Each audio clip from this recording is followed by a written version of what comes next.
Colt Maddox had spent 25 years wearing the tin star on his chest, watching the dust and criminals blow through Copper Canyon like tumbleweeds.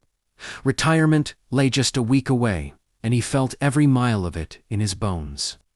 He wanted quiet mornings, long rides on his old bay horse, and maybe, just maybe, a life where he didn't check over his shoulder every minute. But peace didn't ride into Copper Canyon that evening. A stagecoach rattled into town, wheels wobbling, horses foaming. Colt stepped off the porch of the sheriff's office, tipping his hat as the door opened. A woman stepped out, brushing dust from her blue traveling dress, auburn hair tied back, steady eyes, a medical satchel clutched in one hand. "Ma'am," Colt said politely. "Welcome to Copper Canyon." "Thank you," she replied, offering a tired but warm smile. "Name's Helen Ward. I'm a traveling nurse, just passing through, on my way to Mesa Ridge." Colt nodded, but something in her voice snagged at him. A tremor, a shadow. "You all right?" he asked. Helen hesitated. "Just a long journey, Sheriff." Before Colt could answer, a rifle cracked in the distance, sharp, unmistakable. Helen flinched, dropping her satchel. Colt reacted instantly, pulling her behind a post. More shots rang out. The stagecoach driver yelled and dove for cover. A bullet slammed into the water trough beside Colt, splattering droplets across Helen's face. "Stay here," Colt ordered, drawing his revolver. But Helen grabbed his arm. Her voice shook. "They found me." Colt froze. "Who?" Before she could reply, 3 riders emerged at the edge of town, dust billowing behind them like smoke. Their coats were black, their horses restless. The lead man lifted his gun again and shouted, "Give us the nurse, and we'll ride out of here." Helen's face drained of color. Colt looked from her to the riders, then back. "You running from something?" he asked quietly. "Yes," she whispered. "And they won't stop." Colt's retirement suddenly felt a million miles away. He stepped fully into the street, badge glinting. "You boys picked the wrong town." The riders spurred their horses forward. Colt fired first. A horse reared. A rider tumbled. The others turned, firing wildly. Helen crouched, heart hammering, watching the sheriff, who had planned to leave all this behind, dive headfirst back into danger for her. When the dust settled, the riders fled, leaving one wounded man groaning in the dirt. Colt holstered his gun and walked back to Helen. "Looks like your trouble came with you." Tears trembled in her eyes. "I'm sorry. I didn't want to bring danger to anyone." Colt lifted her chin gently. "Ma'am, you're safe in Copper Canyon. As long as I wear this badge, no one touches you." And for the first time in months, Colt felt a spark of purpose, something worth fighting for again. Colt locked the wounded outlaw in the jailhouse cell, leaving Deputy Tucker to watch him. Meanwhile, Helen unpacked her medical supplies inside the sheriff's office, her hands surprisingly steady. "You handled yourself well," Colt said as he poured her a glass of water. "I've had practice," Helen replied quietly. Colt leaned against the desk. "You ready to tell me who they are?" Helen hesitated. As a nurse, she had treated bandits, ranch hands, soldiers, and countless strangers. But none had frightened her like the men hunting her now. "6 months ago," she began, "I was working at Fort Nevada. A patient came in, badly injured. Said he was escaping a gang led by a man named Barrett Kane." Colt stiffened. "Kane, he's one of the worst." Helen nodded. "The man begged for help. I treated him, hid him, and helped him ride out before Kane's men arrived." Colt exhaled. "You saved his life." "Barrett Kane didn't see it that way," she whispered. "He saw betrayal. He wants to make an example of me." Colt rubbed his jaw thoughtfully. "Kane's been trying to get a foothold in Copper Canyon for years. This gives him an excuse." Helen looked down. "I'm sorry to bring this on you, especially when you're retiring." Colt chuckled softly. "Retirement's overrated." He pushed himself off the desk and retrieved a map. "If Kane's after you, he won't stop. He'll regroup and come back stronger." Helen frowned. "You're not obligated to help me." "Ma'am," Colt said gently, "you rode into my town. That makes you my responsibility. Besides, his voice softened. I don't plan on letting anything happen to you. Helen felt warmth flood her chest, unexpected and dangerous. A loud crash interrupted them. Tucker burst through the door. Sheriff, the prisoner, he ain't talkin', but he's carryin' a note. Colt unfolded the paper. Helen gasped when she recognized the handwriting. Barrett Kane, you should have stayed hidden.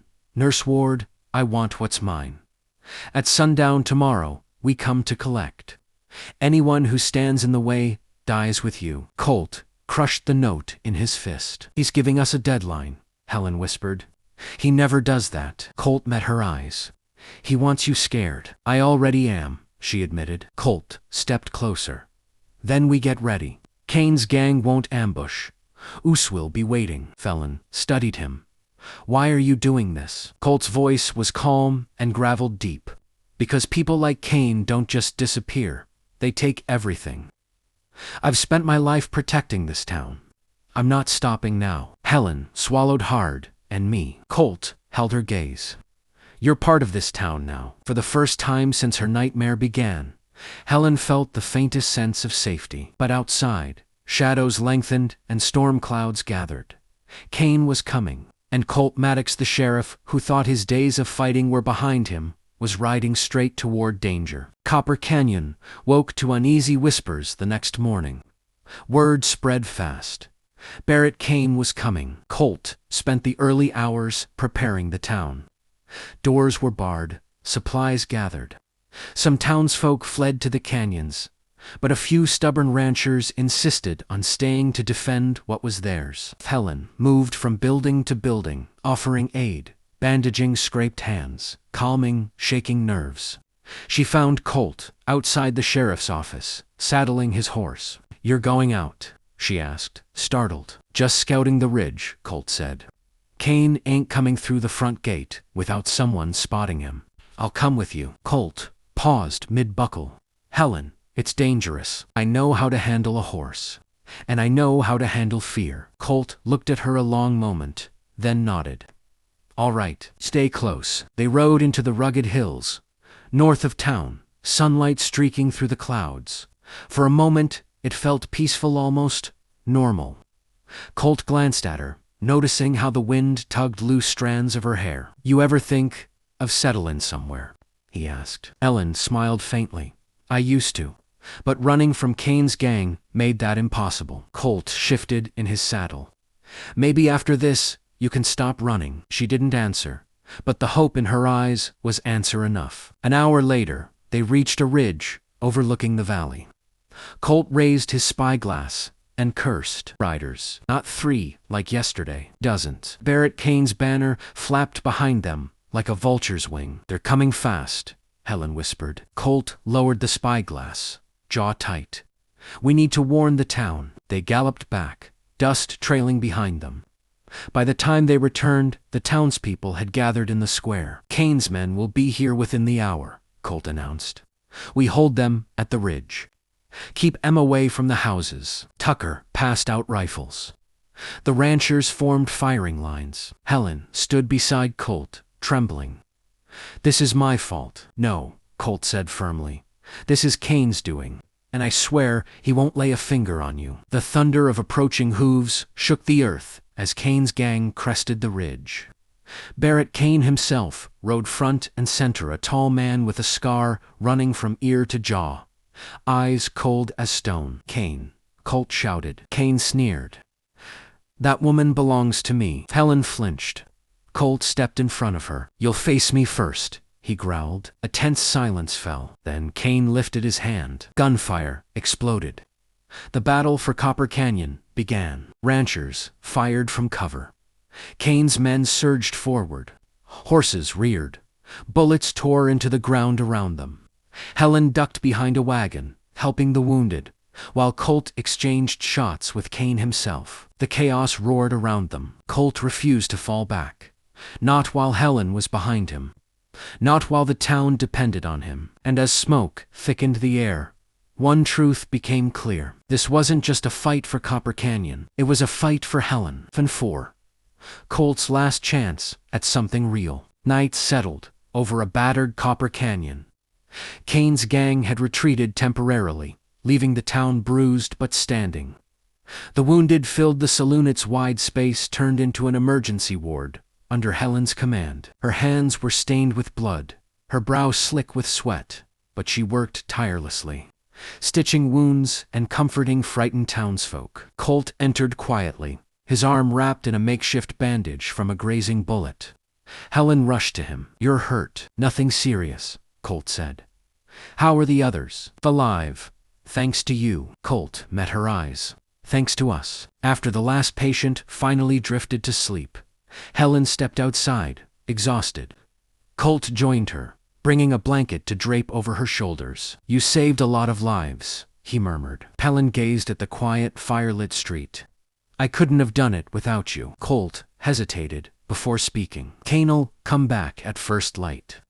He won't stop until he gets what he wants." Helen's voice broke.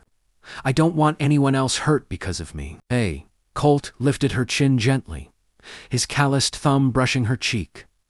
"You didn't choose this, and you're not alone." Helen's breath hitched. "Colt, why are you doing all this for me?" Colt inhaled slowly, as if steadying himself. "Because somewhere along the way, protecting you stopped being just a duty. I care about you, Helen." Her heart swelled painfully. "I care about you too." Colt took her hands. "When I said I was retiring, I didn't think I had much left to live for outside this badge. But you reminded me what it feels like to want a future." Helen blinked back tears.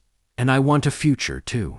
Not running, not hiding." Colt brushed a strand of hair from her face.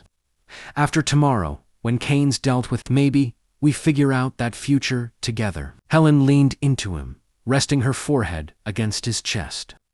His arms wrapped around her, strong and warm, grounding her in the chaos. For a moment, time stood still, but the distant echo of horses reminded them reality was closing in. "Get some rest," Colt said softly. "Tomorrow's gonna be a long day." "I'll sleep when you do," she whispered. Colt chuckled. "Stubborn woman." "Old sheriff." They smiled, sharing a moment of quiet intimacy, but neither went inside. They sat together on the porch steps, keeping watch beneath the stars, drawing strength from each other's presence. As dawn crept over the horizon, they rose, side by side, ready for whatever hell Barrett Kane would bring. The sun rose red over Copper Canyon, casting an ominous glow across the sandy streets. Colt stood at the edge of town, rifle in hand. Helen stood beside him, her jaw tight but her eyes steady. "I'm staying with you," she said firmly. "I know," Colt replied, meeting her gaze with equal resolve. Kane's gang rode in from the east 40 strong. The ground trembled under their approach. Barrett Kane halted his horse just outside rifle range. "Last chance, Sheriff, hand over the nurse, and we'll ride out peaceful-like." Colt stepped forward. "You're not touching her." Kane's smile was cruel. "Then your town burns." He lifted his arm. Gunfire erupted. The battle was fiercer than before. Kane's men fired wildly, pushing deeper into Copper Canyon. Colt moved like a man, half his age taking cover, firing, protecting Helen at every turn. Helen, crouched behind a barrel, treated a wounded rancher, while bullets split the boards around her. Colt shouted, "Helen, move." She dove behind a wagon, just as Kane's bullet shattered the barrel. Kane spotted her and snarled, "You're mine, girl." He charged forward, on horseback. Colt broke from cover, racing toward Helen. Kane's horse reared, and he aimed directly at her head. "No," Colt roared. He threw himself between them as the shot rang out. Helen screamed.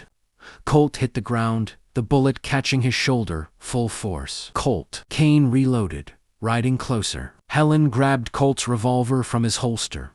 Hands shaking, she stood taller than she ever had before. "Stay away from him," she shouted. Kane laughed. "You won't shoot." But Helen did. The bullet hit Kane square in the chest.